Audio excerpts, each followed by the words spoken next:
ભરૂચ કરણી સેના દ્વારા આજરોજ ભરૂચ કરણી સેના કાર્યાલય ખાતે ભરૂચના તમામ પદ અધિકારી સાથે વાતચીત કરીને સંગઠનને મજબૂત બનાવવા તથા કરણી સેના રાષ્ટ્રીય ઉપાધ્યક્ષ રાજ શેખાવતને સરકાર દ્વારા કરેલ અત્યાચારને પાછા ખેંચવા અપીલ કરી હતી અને પાર્થ જુગલ પવારને મદદ કરવા બધા સભ્યો સાથે વાતચીત ચર્ચા વિચારણા કરી આર્થિક 50,000 ઝોલવા ગામના સભ્યોએ મદદ કરી હતી। जय मां भवानी, जय मां करणी। मैं भूपेंद्र सिंह गुड्डा, वापी तालुका अध्यक्ष। आज आप सबके समक्ष मैं अपनी बात रखना चाहता हूं। पहले तो सर्वप्रथम जितने भी हमारे मीडिया से पधारे हुए हैं उन सबका अभिनंदन करता हूं और सभी युवा साथियों का और करणी सेना के जितने भी मेहमानगण हैं और सभी युवा साथियों को मेरा सादर नमन। पत्रकार भाइयों, आपके माध्यम से मैं गुजरात सरकार को ये बताना चाहता हूँ कि वर्तमान में जो घटनाएं घट रही है और पिछले समय में भी जो घटनाएं घट रही है, हमारे प्रदेश अध्यक्ष श्री राज शेखावत जी गुजरात प्रदेश अध्यक्ष है और एक आर्मी रिटायर्ड ऑफिसर है। एक आर्मी रिटायर्ड ऑफिसर हमेशा राष्ट्र निर्माण के लिए और हमेशा राष्ट्र के लिए समर्पित रहता है। ऐसे हमारे समाज के आज्ञावान श्री राज शेखावत जी को पिछले काफ़ी समय से सरकार द्वारा प्रताड़ित किया जा रहा है। उनमें झूठे झूठे मुकदमे लगा के उन्हें जेल में बंद किया जा रहा है। उन्हें जब चाहे जब सरकार के द्वारा, प्रशासन के द्वारा उन्हें गिरफ्तार किया जा रहा है और उन्हें झूठे मुकदमे में फंसाया जा रहा है, जो कि ये राजपूत समाज कभी बर्दाश्त नहीं करेगा। जिस इंसान ने पूरे गुजरात में पिछले 4 साल से पूरे राजपूत समाज को एक कर दिया, गांव गांव दर गांव तालुका जा के पूरे समाज को जोड़ा, जो इंसान कितने ही बेरोजगार लोगों को रोजगार दे रहा है अपने सिक्योरिटी एजेंसी के माध्यम से, वो इंसान का सरकार के साथ ऐसा क्या रवैया है जो सरकार उनके पीछे पड़ी हुई है, उन्हें दबाने के, उन्हें खत्म करने का पूरा मानसिक जो सरकार ने बना रखा है, ये प्रोपेगेंडा, ये अब ज्यादा समय नहीं चलेगा। क्योंकि राजपूत समाज और श्री राष्ट्रीय राजपूत करणी सेना 34 स्टेट में हमारे संगठन है और ये संगठन शांत इसलिए बैठा है क्योंकि हम राजपूत है।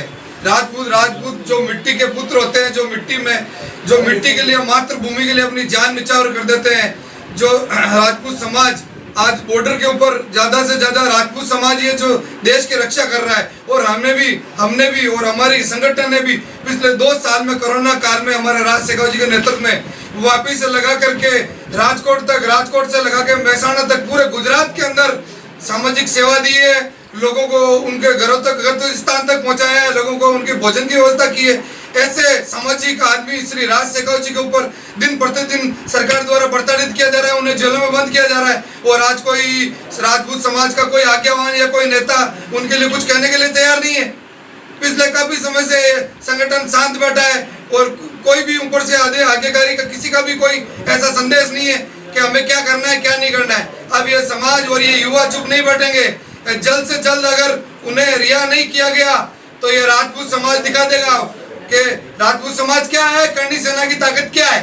अब जल्द से जल्द मेरे युवा साथियों के ऊपर ये दावेदारी है और पत्रकार भाइयों, आपसे हाथ जोड़ के विनती है कि मेरी आवाज पूरे भारत के जितने भी राजपूत समाज के लोग हैं, 36 कौम के लोग हैं, उन तक पहुंचनी चाहिए कि अभी हमें ऐसे युवा और जो हमारे नेतृत्व कर रहे हैं राजपूत समाज के, जो हमारे आज्ञावान राज शेखावत जी के साथ ये हो रहा है, तो आपके साथ क्या हो सकता है? आपके साथ भी कुछ हो सकता है।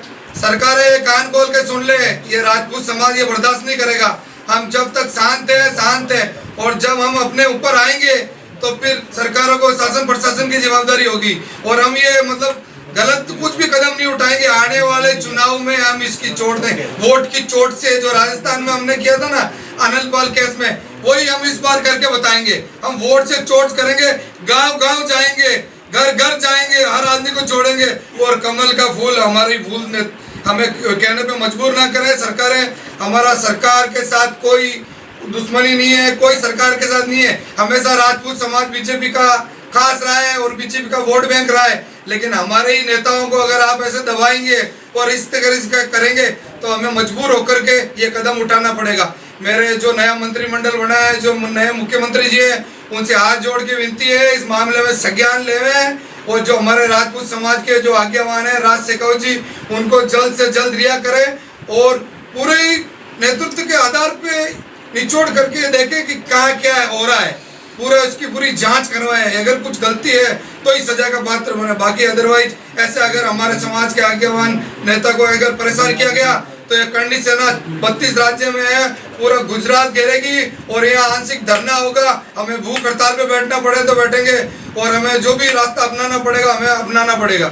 जय भवानी, जय माँ करनी। मेरा पत्रकार भाइयों से यही निवेदन है कि मेरी आवाज़ हिंदुस्तान के हर कोने में पहुँचनी चाहिए, हर भाई के पास पहुँचनी चाहिए, 36 कौम के पास पहुँचनी चाहिए। जय माँ करनी।